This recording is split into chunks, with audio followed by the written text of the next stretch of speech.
Well, today we have David Hanrahan, and he's a U.S. Army veteran. How are you today, David? I'm well. And tell me, I understand in a conversation I overheard that there's a school named after you in Panama. Yes. And it's something like Operation Friendship. I heard these different words in the conversation. I heard them. Could you tell me, how do you get a school named after you? And you were in the military at the time? Let me tell you. Were you a general at the time or what? No. At the time, I was a second lieutenant, and the name of the school is Escuela Teniente David Hanrahan, Amistad, Panama, los Estados Unidos, and in English, that's the Lieutenant David Hanrahan School, Friendship, Panama, and the United States. And how that happened is quite a story. Well, I'd like to be listening to that story. Do you mind telling me that while I've got this camera rolling here in my iPhone? Actually, it begins 3 years before the school was built. It begins in 1958. Oh, you must have been a good-looking young fellow then. Well, we don't have to worry about that, but I had a very good-looking young wife. Okay. I was 23, she was 20, and the United States Army was sending us to the Panama Canal Zone. And we arrived on Halloween Eve. And we were told that I was going to have a nice week off, administrative leave, they called it. And that was going to give us a chance to get our license and do some shopping and get a little acclimated. And after the second day we were there, I woke up at 2 o'clock in the morning. And by the way, my wife was 4 months pregnant at the time. So here we are in Panama. And at 2 in the morning, a couple of days after we arrived, I get a phone call from headquarters. I should report to headquarters immediately. And I said, I've got 5 days administrative leave. I really, I thought I was going to have this time. Lieutenant, get down to headquarters right away. What I found out was that the Panamanians had begun rioting, and they were turning over and burning cars, and I was assigned a platoon of men. I had not yet been to my unit, so I was there just hanging out as a second lieutenant waiting for 5 days. And the unit they gave me was an assembly of 44 men who, until that time, were clerks and cooks. And they were not happy that they were going to now be in the military, not cooking or typing, but actually in the front lines putting down riots. And with a brand new second lieutenant to boot. And I don't know if you know anything about the history of second lieutenants. You have to take a lot when you're a second lieutenant. Anyway, I was on the front lines, Avenida 4th of July, putting down the riots of November 3rd, 1959. And so my introduction to Panama was shooting tear gas at young Panamanians, watching them get hit with high-power water hoses, and having to face or confront military and full combat gear. And I also watched the American flag being burnt and effigies of the President of the United States being burned. And it wasn't very pleasant at all. What happened after that, Nick, is the commanding general was relieved. I don't know the details of that, but they replaced him with a major general, two-star general, Theodore Bogart. And Bogart was a diplomat. He introduced something called Operation Friendship, in Spanish, Operación Amistad. And the idea was for the Americans to get closer to the Panamanians, do nice things with them. And so the soldiers in my artillery battery decided they wanted to do something nice for a poor Panamanian village. And so they went to the battery commander and said they'd like to give a Thanksgiving dinner to some deserving town. Well, after a search, one of the priests in the area recommended the town of Colinas de Cáceres. It's about 10 miles outside of the canal zone, and in the jungle, by the way, I might add. And so the captain thought it would be a good idea, since the men didn't want any officers, he thought it would be a good idea to have an officer there anyway. So he told me to go and to wear civilian clothes. Well, I put on my civilian clothes, I watched as the Thanksgiving dinner was held. Everybody had a good time. And 3 men came up to me right after the dinner, and one of them spoke very good English, and they said, "Lieutenant, we know you're an officer because everybody kept saluting you every time they walked by. And the Thanksgiving dinner is nice, but it's over. We really have a problem. We have the first and second graders, they need a school. We'd like to show you the school that we're now using for them." So I was very much concerned, and my undergraduate degree was in industrial design. So I was a designer. Not that I was an architect, but I was able to draw the pictures and design the school that I thought would be important for these kids. One of the things that I thought was very important is this was a tropical climate, and so these children should have a school that's open and airy and lots of light and air. And so let me show you the end result, and then we'll talk about how we got there. This is finally the school in the Colinas de Cáceres for the first and second graders, and lots of air, lots of light. And let me tell you how we got there. I went to my battery commander and I suggested that I thought we should help these people get a new school. And who should I talk to? And he looked at me and he said, "Look, if you call headquarters, this may never get done." And so I don't know if I'm going to be in big trouble 50, 60 years later. But I thought that was interesting. And he said, go ahead, just do it. So I went to the village and I asked them, where would the school be? Where would they like to have the school? And they were ready. They were ready to go. And we walked for about 20 minutes uphill. And we finally got to the crest of a hill. And I stood there in the middle of the Panamanian jungle. And this is where they wanted the school. And so therefore, in order to give them what they wanted, where they wanted it, and it made sense. If you cleared the jungle, this would be on the top of a hill, plenty of air and wind and nice, and it wouldn't flood because it's the top of a very tall hill. So I looked at them and I said, "Look, I don't know if I could get this thing cleared, but I'll try." Well, I found a great guy working for the United States Army, not in the canal zone, but an area that the government owned. It was a place called Rio Hato. And he had a D4, I think it was called a D4 tractor. And I said, "Listen," I said, "I have a clearing job that I need." And I said, "It's in Panama." And he said, what the heck are you doing in Panama? I don't have any authority in Panama. And I told him what it was for. Well, the guy was great, and he agreed. And when I met him at the bottom of the hill and I walked up to the top, he said, "Hanrahan," he said, "this is a major project." He said, "How far do we have to clear it?" I said, "Well, in order to build a school." Well, he didn't flinch. He cleared the jungle.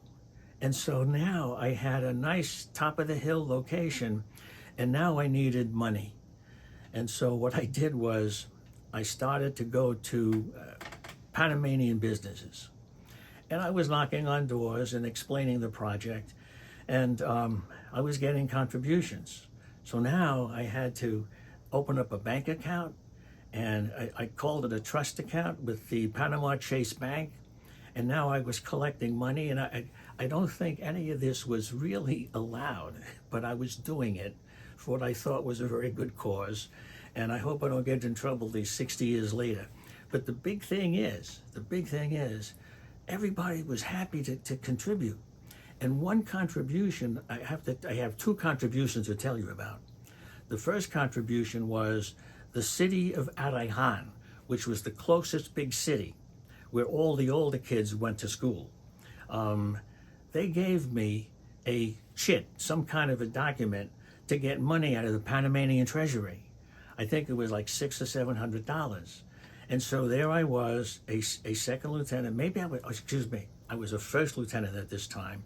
And now I'm standing in line with a bunch of Panamanians, and I'm in my uniform, and I walked up to the counter, and this Panamanian looked at me as an American officer, handed him this document, and took money out of the Panamanian treasury. I don't think that ever happened before or since. But the next one that was important is I wrote a letter to United States Steel, and I got a response. I explained what the project was and how needy these people were, and Roger Blau, the chairman of the board of U.S. Steel, sent me his personal check. I'll never forget it. His personal check for $100. That doesn't seem like a lot. I think today that would be more like maybe $1,000 or $2,000. But he sent me a letter, and I'd like to read it because it shows when somebody's trying to help a needy group to get something that's important for them, Americans don't bat an eye. They act.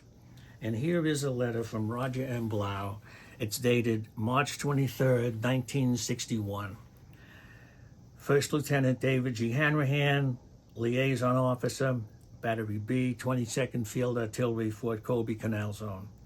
Dear Lieutenant Hanrahan, we at United States Steel read with deep appreciation and understanding your recent communication about the fine and practical things you are doing for the Panamanian community at the school at Colinas de Cáceres. Your program illustrates the best in the American spirit and mutual helpfulness. We wish it were possible to render you some assistance via the corporation or its foundation, but projects such as yours do not come within feasible limits of either action for us for a variety of sound reasons. As a token of my personal appreciation, however, I am enclosing my personal check for $100 to be used for the completion of the school. Every good wish for the total success of the venture. Now, that he didn't have to do, but he did it. I never told him, nor did I include it in my letter to U.S. Steel, that for 2 summers in a row while I was in college, I was employed by the United States Steel Company and its home office on Wall Street. I should have told him that. It would have been a nice thing to say, hey, I was one of your employees and I got a nice paycheck at the time too.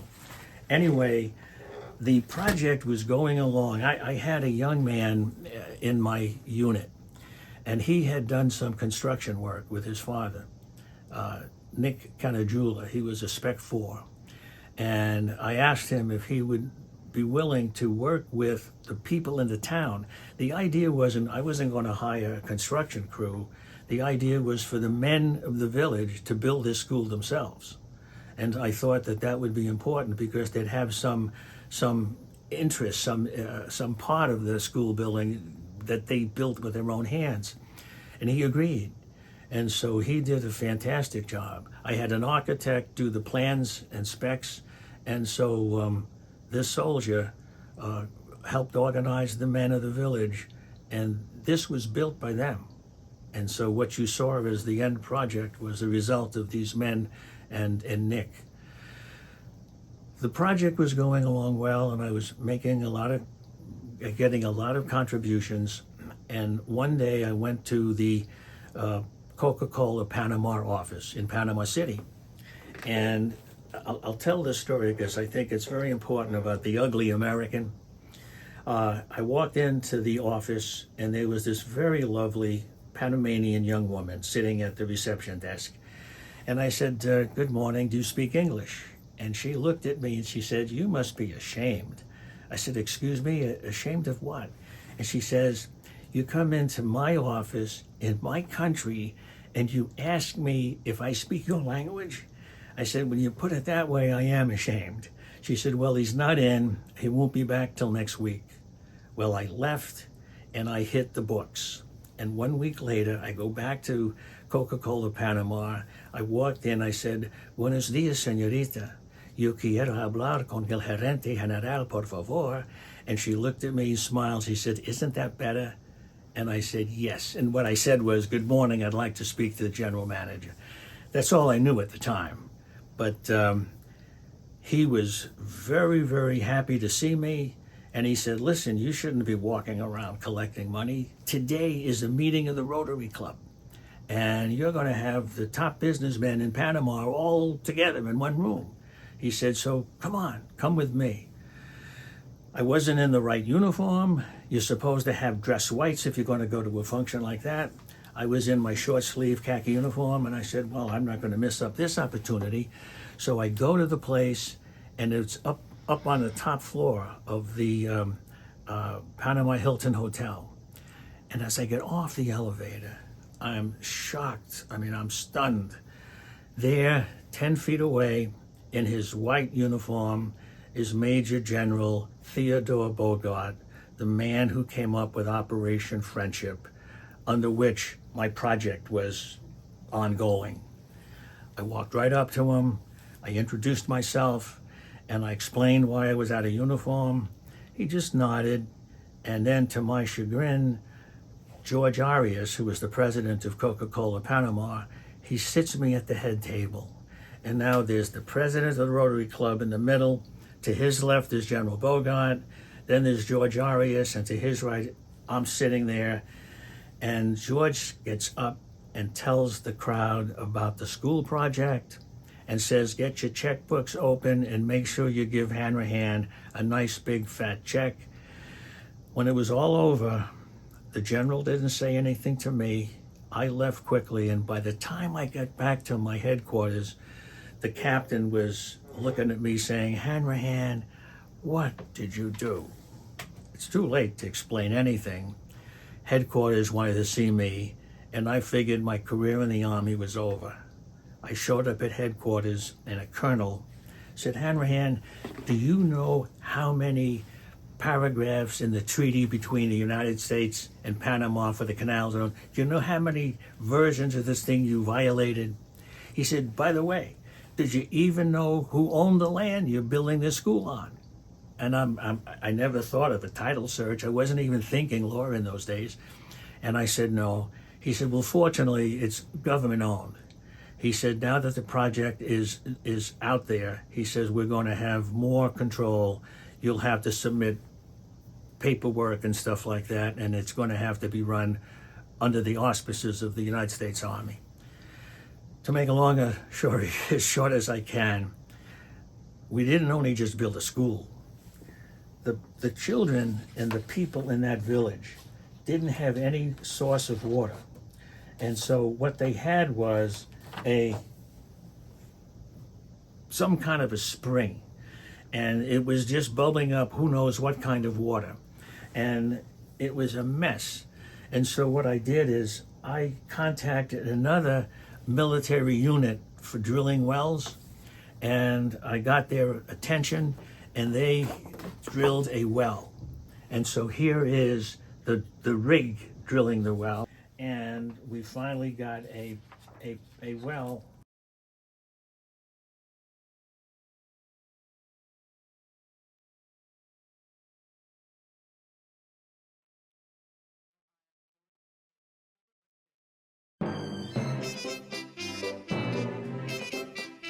Just a teacher, one of the teachers with a kid.